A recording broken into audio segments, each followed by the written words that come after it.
দৃশ্যমান ফলাফল পাচ্ছি না।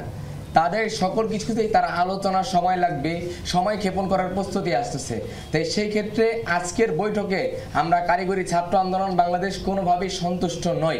তার পরিপ্রেক্ষিতে সারা বাংলাদেশের সকল পলিটেকনিক ইনস্টিটিউট সম্মিলিতভাবে এবং কারিগরি ছাত্র আন্দোলন একত্রিতভাবে সিদ্ধান্তক্রমে কঠোর থেকে কঠোর কর্মসূচির দিকে যাবে। আমাদেরকে ডেকে এনে আমাদেরকে কর্মসূচি থেকে উঠিয়ে এনে এখানে দীর্ঘ সময়ব্যাপী অযৌক্তিক আলোচনা করা হয়েছে এবং আমাদের সময় লঙ্ঘন করা হয়েছে। নিজেদের দাবিকে যৌক্তিক এবং দ্রুত বাস্তবায়নের পক্ষে ব্যাখ্যাও দেন কারিগরি ছাত্র আন্দোলনের প্রতিনিধিরা।